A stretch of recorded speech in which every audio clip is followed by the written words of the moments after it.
My name is Brinley. I'm 29 and 3 months ago I discovered something that shattered everything I believed about family loyalty. While my parents handed my golden child sister Tessa a $10,000 check for her house down payment right in front of me, they had no idea I'd been quietly building something that would change our family dynamics forever.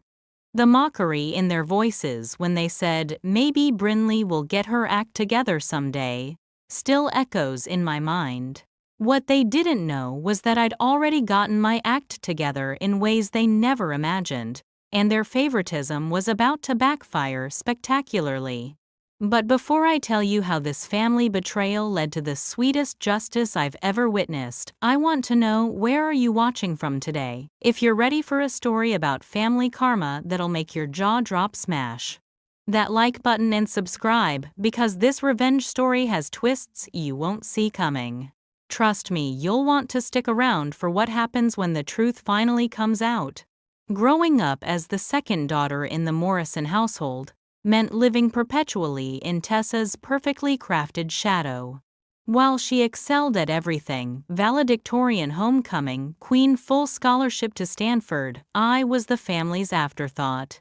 My parents, David and Linda Morrison, never missed an opportunity to compare us, and I always came up short. "Why can't you be more like your sister?" became my mother's favorite refrain. When Tessa graduated summa cum laude with her business degree, they threw her a party for 50 people. When I finished my communications degree from the local state university while working 2 jobs to pay for it myself, I got a congratulatory text message. The favoritism wasn't subtle. Christmas mornings were exercises in disappointment as Tessa unwrapped designer clothes and electronics while I received practical gifts like socks and discount store jewelry. Family vacations were planned around Tessa's schedule, with my availability being an afterthought. When she wanted to study abroad in Italy, they liquidated their savings account. When I asked for help with a laptop for school, they suggested I look into student loans. But the real slap in the face came during family dinners. Every Sunday we'd gather at my parents' house and the conversation inevitably centered on Tessa's latest achievement. Her promotion at the marketing firm, her new boyfriend's impressive job, her plans to buy a house. Meanwhile, my work as a freelance content creator was dismissed as playing on the computer, and my steady income was viewed as unstable compared to Tessa's corporate position. "Brinley needs to find something more reliable," my father would say, shaking his head. "This internet stuff isn't a real career." What they didn't know was that my internet stuff was generating more income than both my parents' salaries combined. I'd started a blog about sustainable living 3 years earlier, and it had exploded into a multi-platform business. My YouTube channel had 200,000 subscribers. My Instagram partnerships brought in 5-figure monthly checks, and my online courses were selling like hotcakes. But I'd learned to keep my successes to myself, after years of having my achievements minimized or dismissed. The breaking point came 6 months ago, when Tessa announced she was buying a house. Suddenly, family dinners became planning sessions for helping Tessa achieve her dreams. They discussed liquidating their retirement savings, taking out a second mortgage, anything to ensure their precious daughter could afford her dream home in the suburbs. "It's an investment in her future," my mother explained, when I quietly questioned whether it was wise to jeopardize their financial security. "Tessa has always been responsible with money. She deserves our support." The implication hung heavy in the air, unlike me, the irresponsible daughter who chose an unstable career path. I bit my tongue knowing that my investment portfolio was worth more than their house, that I'd already paid off my own mortgage, that I was planning to retire by 35. They saw what they wanted to see: Tessa, the successful corporate daughter, and Brinley, the disappointing dreamer. The weeks leading up to that fateful Sunday dinner were filled with excited phone calls between my parents and Tessa. They'd found a way to help her with the down payment, and they couldn't wait to surprise her. I wasn't included in these planning sessions naturally. I was just expected to show up and smile while they celebrated their favorite daughter's success. Looking back now, I realize that dinner was the catalyst for everything that followed. Their celebration of Tessa's achievement, combined with their casual dismissal of my life choices, finally pushed me past my breaking point. But I'm getting ahead of myself. The real story begins with that check presentation when my parents' favoritism reached such obvious heights that even they couldn't deny it anymore. What they couldn't have known was that their actions that day would set in motion a series of events that would completely redefine our family dynamics. Sometimes the universe has a funny way of balancing the scales, and my family was about to learn that lesson the hard way. The Sunday dinner where everything changed started like any other. I arrived at my parents' modest ranch house with a bottle of wine and my usual forced smile, prepared for another evening of Tessa worship. She was already there, of course, having arrived early to help with dinner preparations, another way she scored points with our parents. "Brinley, you're late," my mother said, without looking up from the stove, though I was actually 15 minutes early. "Traffic," I lied, taking my usual seat at the dining table. Tessa shot me a smug smile from across the room where she was arranging flowers she'd brought naturally. Dinner conversation followed the predictable pattern. Dad talked about his work at the insurance office. Mom shared neighborhood gossip, and Tessa dominated with updates about her corporate life. Her latest client presentation, her boss's praise, her strategic initiatives. I contributed when directly asked, sharing vague details about my computer work that earned the usual polite but dismissive nods. "How's the blog going, honey?" Mom asked, in that tone people use when asking about a child's imaginary friend. "Really well, actually. I just signed a major partnership deal with—" "That's nice, dear," she interrupted, already turning back to Tessa. "Now Tessa, tell us more about this house you're looking at." And there it was, the moment the evening shifted into high gear. Tessa's eyes lit up as she launched into detailed descriptions of the 3-bedroom colonial she'd found in an upscale neighborhood. Granite countertops, hardwood floors, a 2-car garage, and a price tag that made my parents whistle in appreciation. "It's perfect," Tessa gushed. "The neighborhood is amazing, great schools for when I have kids, and the location is ideal for my commute. There's just one tiny problem with the down payment." Here we go, I thought, recognizing the setup. Tessa had perfected the art of presenting problems in ways that invited our parents to swoop in as heroes. "What kind of problem?" Dad asked right on cue. "Well, I've saved up most of it, but I'm about 10,000 short. I could wait and save more, but the market is so competitive right now, and this house won't last long." The concerned looks that passed between my parents were almost comical in their transparency. I could practically see the wheels turning as they calculated how to make their daughter's dreams come true. 10,000. Mom repeated thoughtfully. "That's not insurmountable." "Oh, I'm not asking for help," Tessa said, quickly playing her part perfectly. "I know you're both working hard for your retirement. I'll figure something out." The martyred tone was masterful. I had to admire her technique even as it nauseated me. "Nonsense," Dad declared, standing up with sudden purpose. "This is your future we're talking about. Linda, get the checkbook." "David, are you sure?" Mom asked, but she was already moving toward the kitchen drawer where they kept important documents. "Absolutely. Tessa has always been responsible with money. This is an investment in her future." I sat there in stunned silence as my parents wrote out a check for $10,000, like it was pocket change. The same parents who'd told me they couldn't help with my college expenses because money was tight. The same parents who'd refused to co-sign a small business loan when I'd wanted to expand my blog into video content. "We're so proud of you, Mom," said, handing Tessa the check with tears in her eyes. "You've worked so hard for this. Tessa's gratitude was appropriately emotional and effusive. Hugs, tears, promises to pay them back, which we all knew would never happen, and declarations of love filled the air. Then came the moment that would haunt me for weeks. "Maybe this will inspire Brinley to get her act together," Dad said, with a chuckle, not even looking in my direction. "Show her what's possible when you make responsible choices." "Oh, David," Mom laughed, "Brinley's still figuring things out. Not everyone can be as focused as Tessa." The casual cruelty of their words hit me like a physical blow.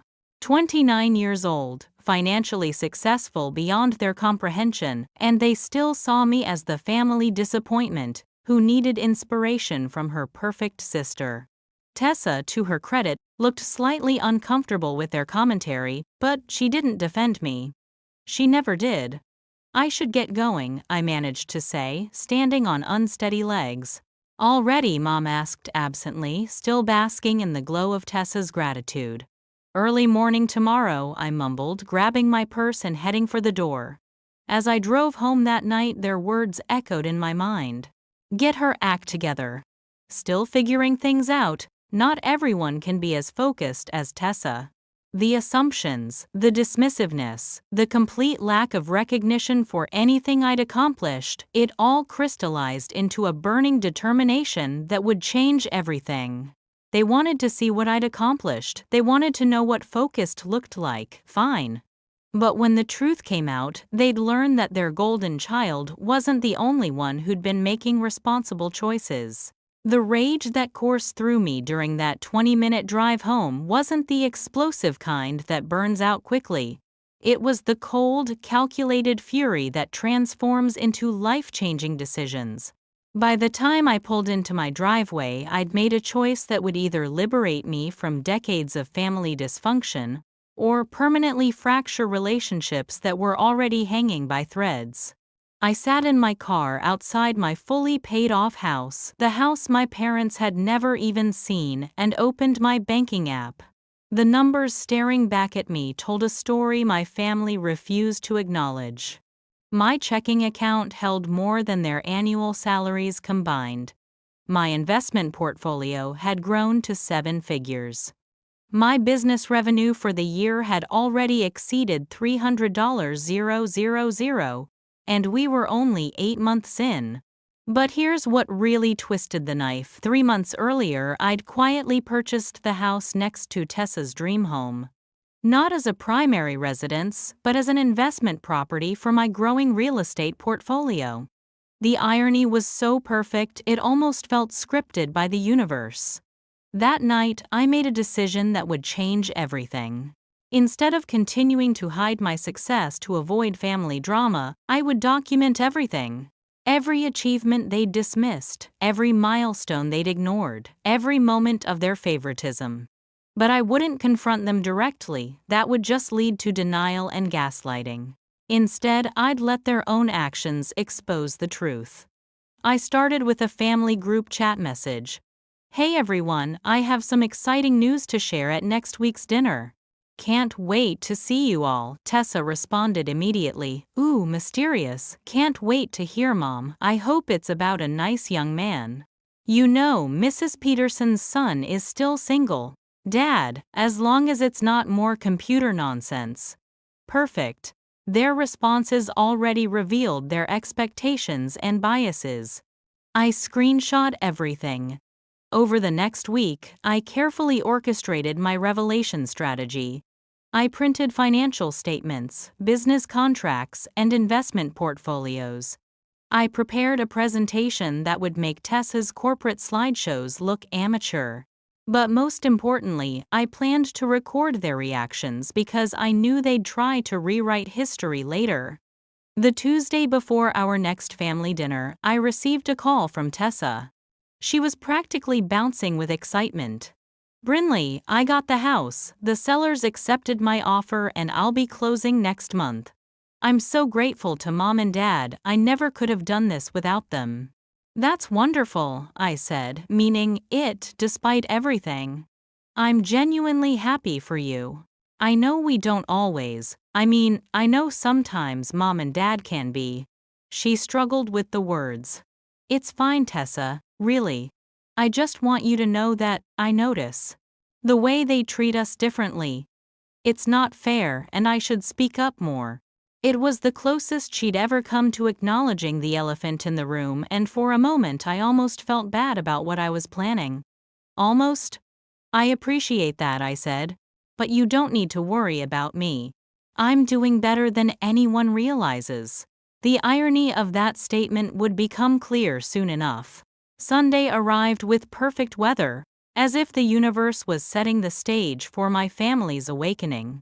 I arrived precisely on time, carrying a leather portfolio that my father immediately eyed with suspicion.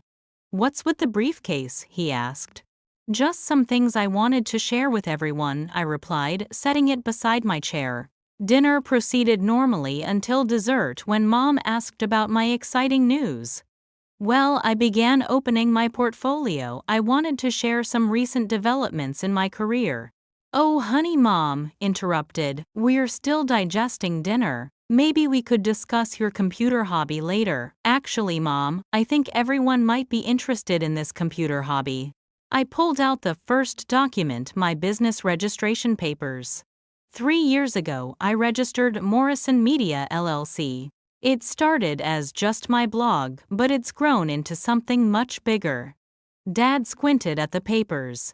"Morrison Media, you named a company after us." "After our family name, yes. I thought you'd be proud." Tessa leaned forward, suddenly interested. Her corporate instincts were kicking in. "What kind of revenue are we talking about?" Perfect question. I pulled out my quarterly financial statements. This year we're on track to gross $400,000.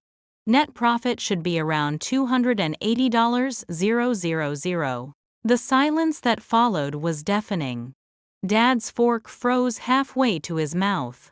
Mom's eyes widened as she tried to process the numbers. Tessa stared at the documents like they were written in a foreign language.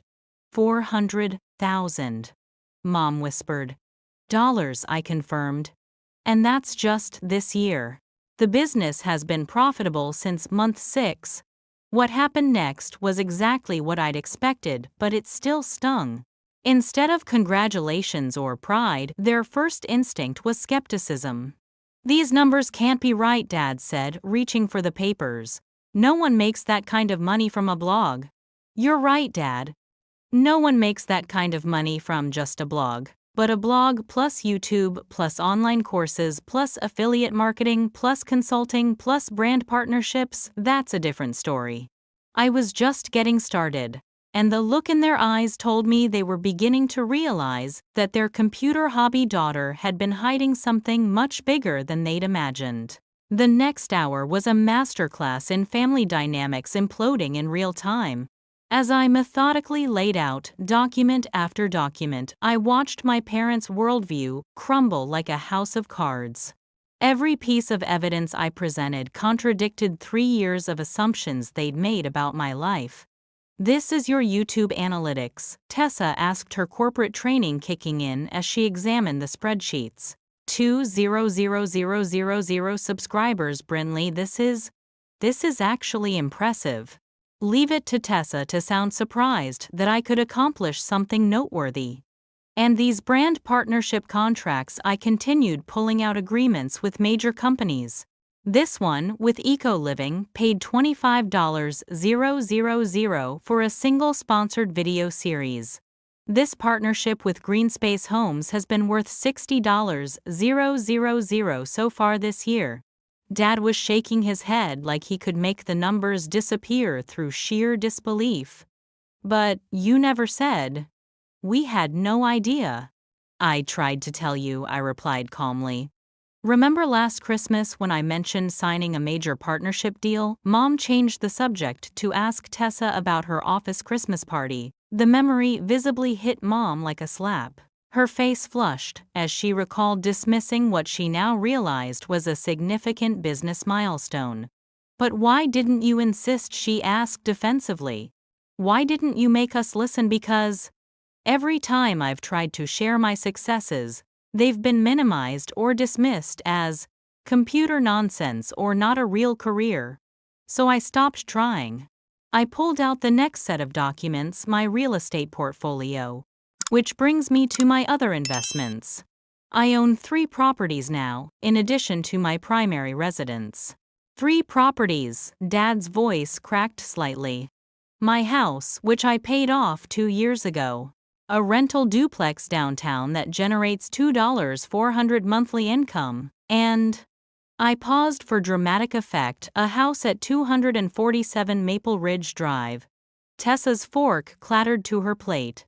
That's next door to my house. The house I'm buying. Technically, it's the house you bought. I purchased 247 Maple Ridge as an investment property 3 months ago. The irony wasn't lost on anyone. While my parents were scraping together $10,000 to help Tessa buy a house, their irresponsible daughter had casually purchased the house next door as one of multiple real estate investments. "How much did you pay for it?" Tessa asked, though she clearly already suspected the answer. $340,000. Cash offer, no financing needed. Mom actually gasped. Cash. You paid cash for a $340,000. House real estate is a good hedge against inflation, I explained matter-of-factly. Plus, the rental income potential in that neighborhood is excellent. Dad was staring at me like I was a stranger. Where did this money come from? How long have you been? How long has this been going on? 3 years, Dad. 3 years of building a business you dismissed as playing on the computer. 3 years of financial growth you ignored because it didn't fit your definition of a real career. I pulled out my final documents, my investment portfolio statements. I also have a diversified portfolio of stocks, bonds, and index funds, worth approximately $1.2 million. My financial advisor projects I'll be able to retire comfortably by age 35 if I maintain my current income levels. The silence that followed was profound. Tessa was staring at the investment statements with the expression of someone recalculating everything they thought they knew about reality. Mom looked like she might cry. Dad appeared to be having an existential crisis. 1.2 million. Mom's voice was barely a whisper. Give or take, depending on market fluctuations. But we always thought Tessa was the successful one. Dad said the words tumbling out before he could stop them. And there it was. The truth they'd all been dancing around for years, finally spoken aloud. Tessa is successful, I said firmly. She has a good job, she's responsible, she's achieved everything she set out to achieve. But success comes in different forms. Why didn't you tell us? Mom asked, tears now flowing freely. Why did you let us think? Let you think what? That I was a failure, that I needed to get my act together, that I should be more like Tessa. The years of suppressed frustration finally bubbled to the surface. I tried to tell you. I tried to share my achievements. But every time I mentioned my business, you dismissed it. Every time I talked about my income, you changed the subject. You saw what you wanted to see.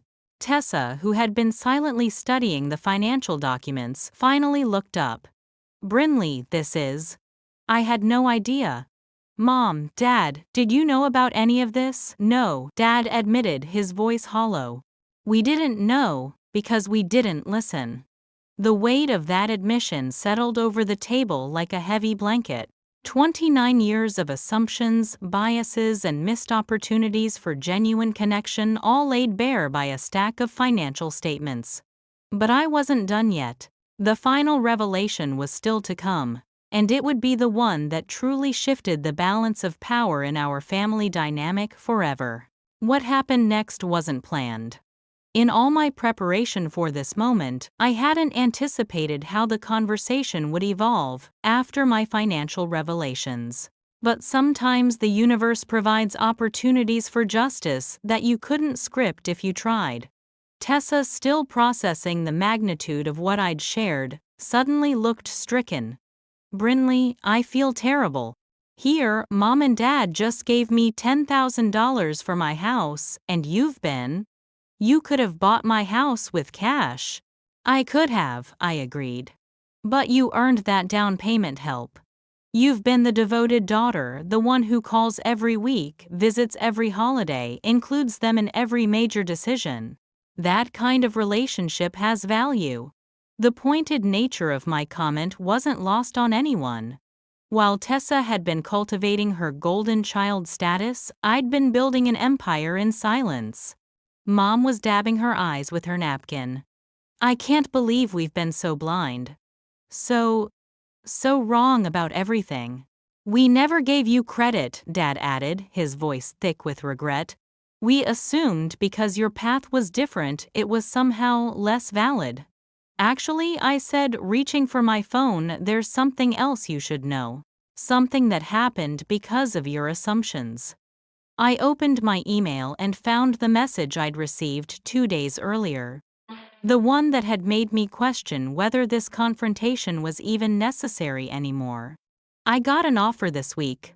A media company wants to buy Morrison Media, LLC. Buy your business, Tessa asked. The whole thing. Website, social media channels, email lists, intellectual property, client contracts, everything. Dad leaned forward. For how much? $2.8 million. If the earlier revelations had been shocking, this was like a nuclear bomb going off at the dinner table. Mom actually stood up and walked to the kitchen window, apparently needing air. Dad's face went completely pale. Tessa just stared at me with an expression I couldn't quite read. 2.8 million, Dad repeated slowly. Plus, they want to hire me as their chief content officer at a salary of $180,000 annually, with equity options that could be worth another $1 million if the company goes public. Are you going to take it? Mom asked from the kitchen, her voice shaky. I haven't decided yet. It would mean relocating to Austin and completely changing my lifestyle. But it would also set me up financially for life. The irony of the situation was almost too perfect. Here was their unsuccessful daughter fielding offers that would make her wealthier than they could have imagined, while they'd just emptied their emergency fund to help their successful daughter buy a house. But the real twist came from Tessa. Brinley, she said quietly, I need to tell you something. About the $10,000. Something in her tone made everyone turn to look at her. I didn't need it. What do you mean? Mom asked, returning to the table. I mean, I have the full down payment saved. I've had it for months. The silence that followed was thunderous. Then why did you? Dad's voice trailed off as the implications sank in. Because I knew you'd want to help. Because I knew it would make you feel good to contribute to my success. And because she looked down at her hands because I liked being the daughter you were proud of. The confession hit like a physical blow. Tessa, the golden child, had manipulated our parents' favoritism to extract money she didn't need just to maintain her status as the family success story. You took $10,000 you didn't need. Mom's voice was barely controlled. I was going to pay you back, Tessa said quickly. I liked having your support. Your approval. I was afraid if you knew I didn't need help, you might start paying more attention to. She glanced at me to what Brinley was accomplishing. And there it was. The truth behind the truth. Tessa hadn't just accepted our parents' favoritism, she'd actively cultivated it, even when it meant taking advantage of their generosity and perpetuating the mythology of my failure. Dad was shaking his head slowly. So you took our money to maintain an image, while your sister was building an empire and we were calling it computer nonsense. I didn't know about Brinley's success, Tessa protested, but yes, I should have told you I didn't need the money. The family dynamics that had defined our relationships for decades were crumbling in real time. The successful daughter who'd been deceiving our parents about her needs. The unsuccessful daughter who'd been hiding millions in assets. The parents who'd been so blinded by their preconceptions that they'd missed everything important happening in both their daughters' lives. But we weren't done yet. Because sometimes when the universe decides to balance the scales, it doesn't stop at just one revelation. My phone buzzed with a text message. I glanced at it and smiled, the first genuine smile I'd had at a family dinner in years. "Actually," I said, looking up at my shell-shocked family, "there's one more thing you should know. And this one's going to change everything." The text message was from my realtor, and its timing couldn't have been more perfect. I held up my phone so everyone could see the message. "Congratulations, 247 Maple Ridge just appraised at $425,000. Buyer wants to close early. $85,000 profit in 3 months. Someone wants to buy your investment property," Tessa asked. "Actually," I said, savoring the moment, "there's something poetic about this whole situation that I think you'll appreciate." I opened my real estate app and showed them the details. The buyer is a young couple, first-time homeowners, who fell in love with the neighborhood when they came to look at your house, Tessa. They couldn't afford your house, but they could stretch for mine. The implications began to dawn on them. Which means, I continued, that thanks to Mom and Dad's $10,000 gift that you didn't need, and my cash purchase that you didn't know about, you're going to be neighbors with a couple who are buying their first home with genuine sacrifice and excitement. While you bought your dream house with money you didn't need, they're buying their dream house with money they worked and saved for." Tessa's face flushed red. "Brinley, that's not fair." "Isn't it though? The universe has a funny way of creating teaching moments." Dad was studying the real estate listing on my phone. $85,000 profit in 3 months. Sometimes good investments pay off quickly. Speaking of which, I pulled out one final document I'd been saving. "Remember how you've always said I should have a more stable backup plan? Well, I took your advice." The document was a job offer letter, my backup plan that had become unnecessary after my business success, but that I'd kept as insurance. Facebook offered me a position as a senior content strategist last year. Starting salary $165,000 plus stock options. I turned it down because my business was more profitable, but it's nice to know I have traditional career options if I ever want them. Mom was crying again, but these were different tears.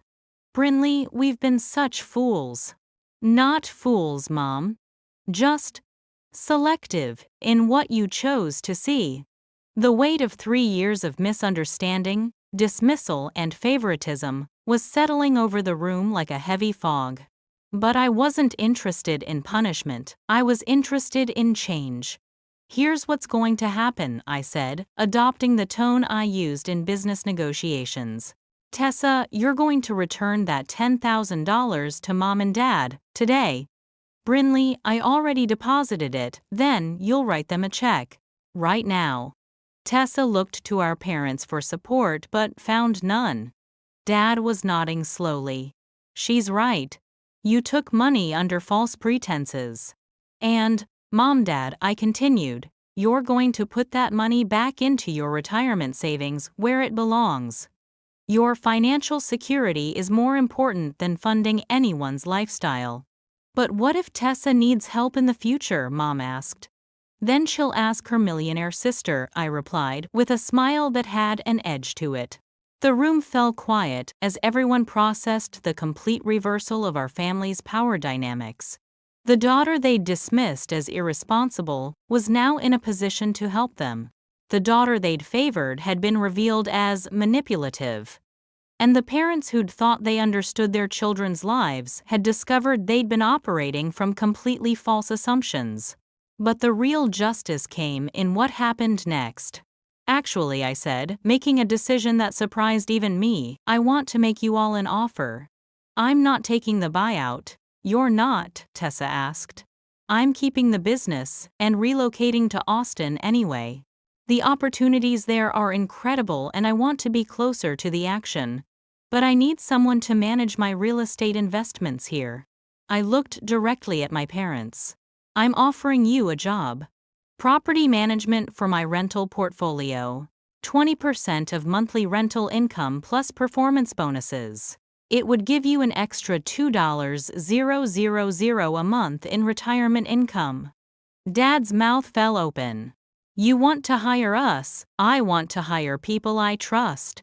People who raised me to work hard and be responsible, even if they didn't recognize those qualities in action. Mom was sobbing openly now. Brinley, after everything we've done. After how we've treated you. You're my parents. You made mistakes, but they came from love, even if it was misguided love. Everyone deserves a chance to do better. I turned to Tessa. And you need to figure out who you are when you're not competing for approval. Maybe try being a sister instead of a rival. The transformation in the room was palpable.